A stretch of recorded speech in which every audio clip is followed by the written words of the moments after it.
So, welcome to the 26th session on signals and systems.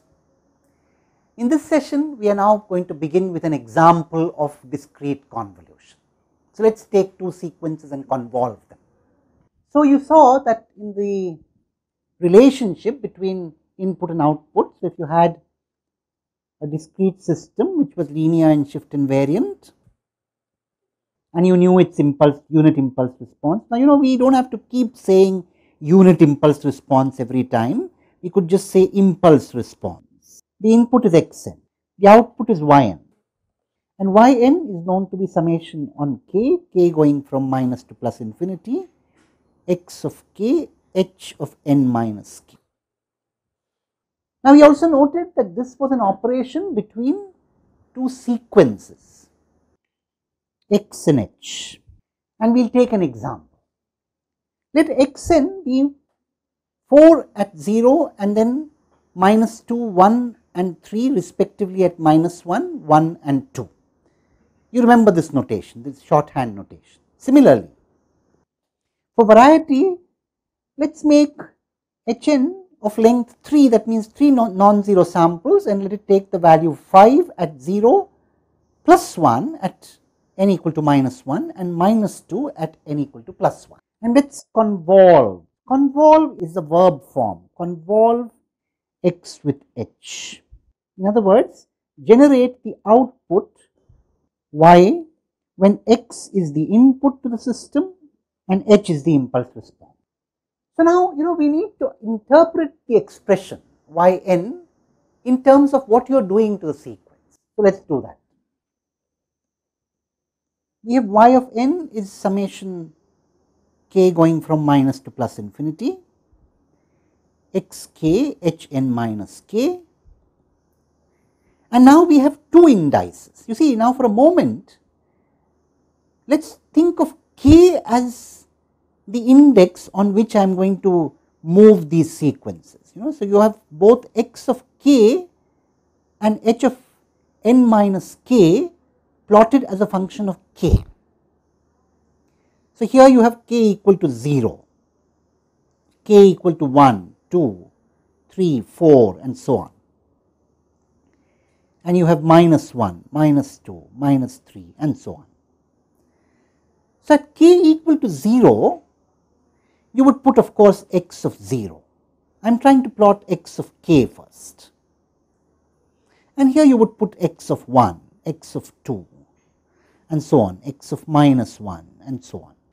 The trick is about h of n minus k for a fixed n. Remember, I am going to fix n now.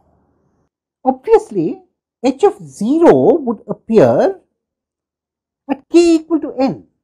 So, it is important when you are trying to write down h of n minus k, it is important to locate the 0 point. That is easy for us to do. And the 0 point will happen where n minus k is 0 or k equal to n. And then look at the expression h of n minus k. So, when I make k equal, suppose I wanted to make this equal to 1. At n, of course, when I put k equal to n, I would get 0. When I put k equal to n minus 1, I would get n of n minus n plus 1. So, I would get h of 1. So, what I am saying is, put k equal to n minus 1, it gives n minus n plus 1, which is 1. So, h of 1 appears at n minus 1. That is interesting. So, you have a situation where at k equal to n, you have h of 0, and at n minus 1, you have h of 1, at n minus 2, you have h of 2. And therefore, at n plus 1 you have h of minus 1. So, what have we done in all? The following. At k equal to n, I am going to put h of 0. At k equal to n minus 1, I am going to put h of 1, h of 2 at n minus 2, h of minus 1 at n plus 1 and so on. That means use k equal to n as a fulcrum and put all the samples after that, namely 1, 2, in reverse order before that, respectively at n minus 1, n minus 2 and so on, and put all the samples before h0, namely h of minus 1, h of minus 2 and so on, after that in reverse order at respectively n plus 1, n plus 2 and so on. So, as you see, what is h of n minus k? Really, it is the sequence h of k moved first to n and then flipped around k equal to n. Flipping means when you moved it, you would have otherwise kept h of 1, h of 2 after k equal to n, but now you are going to flip them and make them before in reverse order, and you would have kept h of minus 1, h of minus 2, h of minus 3 before k equal to n. Now you are going to put them after k equal to n in reverse order. There is a flipping, there is a mirroring, there is a movement and there is a mirroring. That is what h of n minus k is. Now, of course, you can also show that algebraically, and I will do that in a minute. So, you could first start with h of k. For a fixed n, h of n plus k means move hk back by n. Replace k by minus k means flip or mirror. So, k equal to 0 would of course go to minus n here, and on flipping it would go to plus n. And once you flipped, of course the 0 sample has now gone to plus n and everything else has been flipped around that point. That is what we saw. This is an algebraic explanation. Now, let me calculate the output for one point, and I would like you to complete the exercise by calculating the output for every other point. So, let me calculate in the example that we had, so recall the example that we had. We had this example, and I am going to calculate the output at y2. So, let us calculate y2 here. Now, y2 would of course be equal to summation on all k x k h of n minus k with n equal to 2. That is summation k going from minus to plus infinity x k h of 2 minus k. Let me first draw these two sequences. xk looks like this, there is no real change there, and h of 2 minus k looks like this. Of course, I would bring the 0 point at 2, and what comes after 0 will come before now, and what comes before 0 will go after. So, this is h of 2 minus k. Let me circle them separately. So, h of 2 minus k is this, and what do I need to do? I need to multiply them point by point and add. So, what would I get? How many non-zero products are there going to be? Let us identify them. There is just this product and this product, all other products are 0. This product is minus 2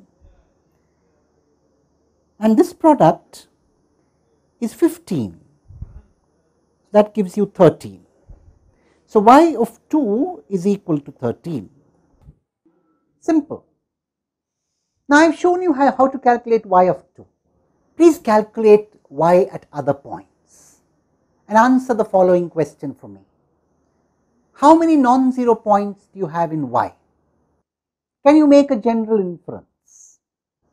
If I know the length, that is the number of non-zero points in x, and I know the number of non-zero points in h, can I come to a conclusion about how many non-zero points I expect in y? That is a difficult question, but at least for the specific instance of x and h, the exercise for all of you is calculate the entire sequence y, identify how many non-zero points it has, and the challenge is generalize. We will talk more about this in the next session, but I have shown you how you convolve. Now, let me put down the exercise that I had given to you in the previous session a little more explicitly.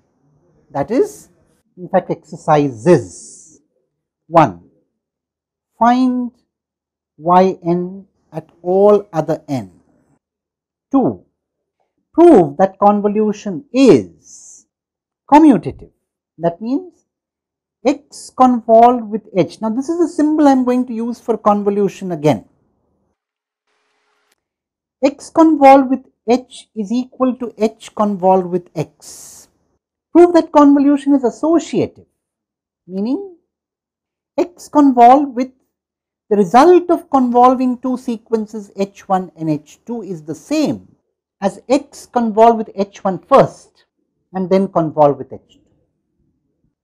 I expect you to complete these exercises before we come to the next session, where we will say a little more about convolution and the length up to which convolution lasts and the implications of commutativity and associativity. Thank you.